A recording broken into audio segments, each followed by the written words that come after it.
اعوذ باللہ من الشیطان الرجیم بسم اللہ الرحمن الرحیم فقد قال رسول اللہ صلی اللہ علیہ وآلہ وسلم حسین منی وانا من الحسین۔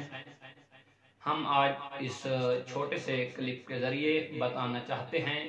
کہ زائر حسین کی فضیلت کیا ہے اور ہمارا یہ اربعین پر جلوسوں میں مجالس میں جانے کا مقصد کیا ہوتا ہے۔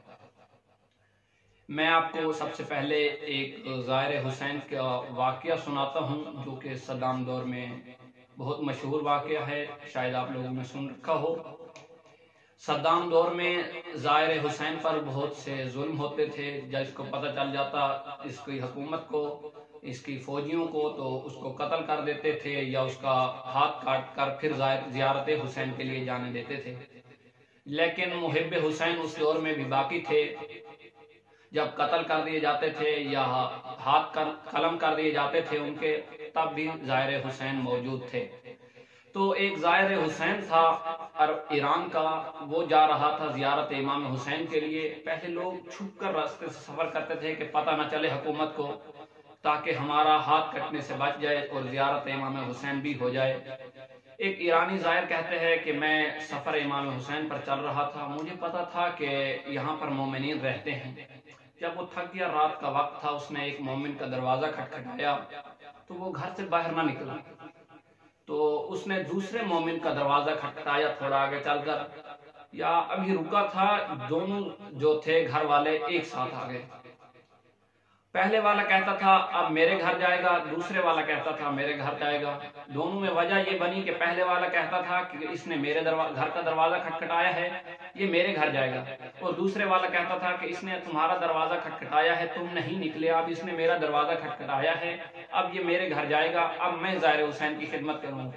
دونوں کے درمیان لڑائی ہونے لگی، جھگڑا جب بڑھنے لگا تو زائر حسین نے دونوں ہاتھ باندھ کر کہا کہ میں جاتا ہوں، کسی اور مومن کے گھر رہ لوں گا، آپ لڑائی جھگڑا نہ کریں۔ جب اس زائر حسین کے چلے جانے کے بعد پہلے گھر والے نے اس کے کان میں بات کی تو دوسرے گھر والا چپ کر کے اپنے گھر چلا گیا۔ گھر جب چلا گیا، اس نے زائر حسین کو بلایا کہ آئیں، مجھے خدا نے تیری خدمت کا موقع دیا ہے، زائر حسین کی خدمت کا موقع ملا ہے، آئیں میرے گھر آئیں۔ اس نے کہا اب میں تیرے گھر ایک بات پر جاؤں گا، آپ دونوں میں لڑائی جھگڑا ہو رہا تھا، اتنا بڑا تنازع برپا ہو گیا تھا، آپ دونوں میں آپ نے اس کے کان میں بات کیا کی ہے کہ وہ چپ کر کے اپنے گھر چلا گیا ہے؟ اس نے کہا آپ زائر حسین ہیں، آئیں ہمیں خدمت کا موقع دیں، یہ ہمارا اپنا معاملہ ہے، ہم خود طے کر لیں گے۔ اس نے کہا نہیں، تب تک میں آپ کے گھر نہیں جاؤں گا جب تک آپ بتائیں گے نہیں۔ اس نے کہا کہ میں نے اس کے کان میں کہا ہے اس بندے نے کچھ عرصہ پہلے میرے بیٹے کا قتل کیا تھا، میں نے اسے کہا کہ آپ کو میں اپنے بیٹے کا قتل معاف کرتا ہوں،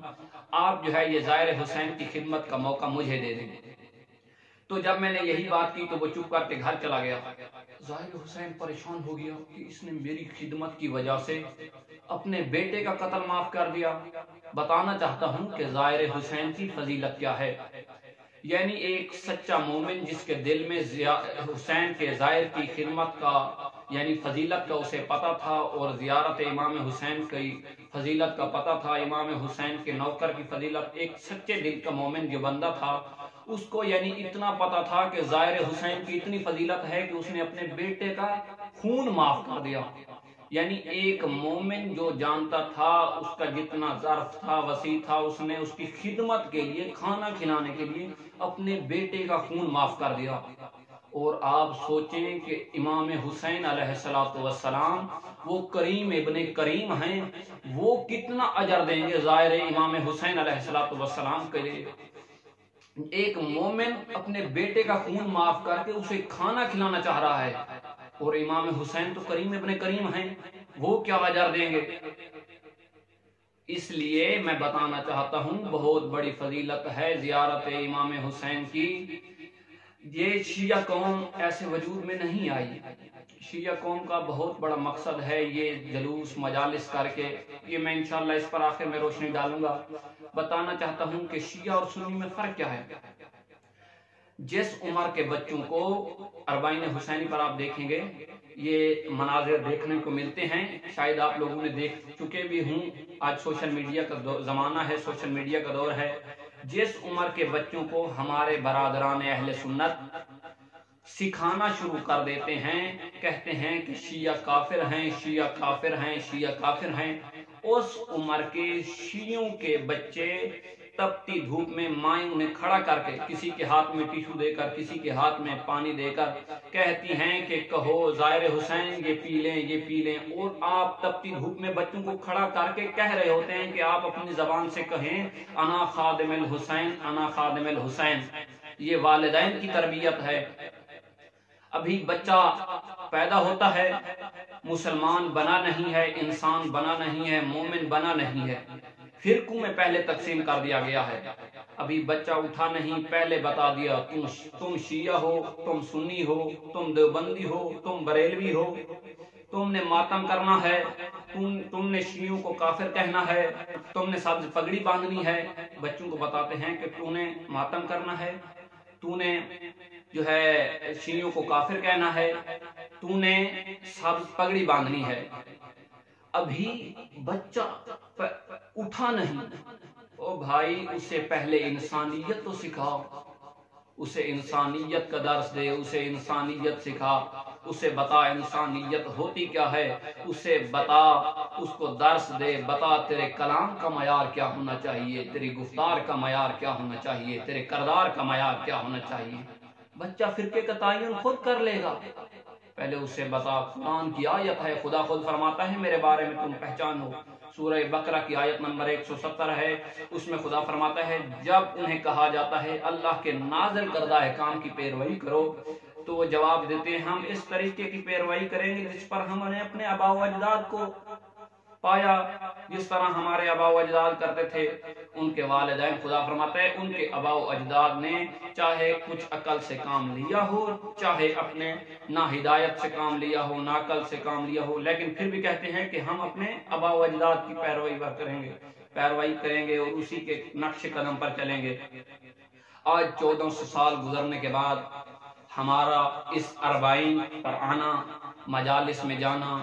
جلوسوں میں ماؤں بہنوں کے ساتھ چھوٹے چھوٹے بچوں کو لے کر آنے کا مقصد کیا ہے؟ ہم جو اپنے بچوں کو لے کر آتے ہیں 1400 سال گزرنے کے بعد، ہم دنیا کو بتانا یہ چاہتے ہیں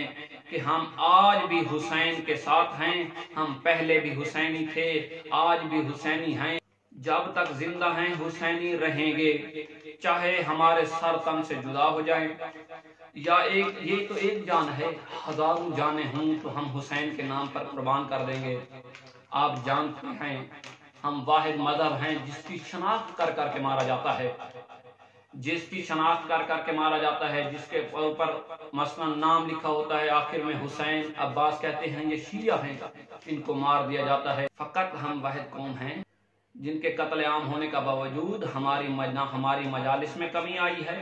نہ ہمارے جلوسوں میں کمی آئی ہے۔ پہلے اربعین کا جلوس فقط کربلا میں ہوتا تھا، نجف سے کربلا لوگ پیدل چل کر جایا کرتے تھے، یہ شیعوں پر ظلم ہونے کی وجہ سے ہے۔ آج کربلا فقط پیدل سفر نہیں کرتے، اب ہر ملک کے کونے کونے میں، پاکستان ہو یا لندن، امریکہ ہو یا ساؤتھ افریقہ، دنیا کے ہر کونے میں آواز آتی ہے لبیک یا حسین، لبیک یا حسین، لبیک یا حسین۔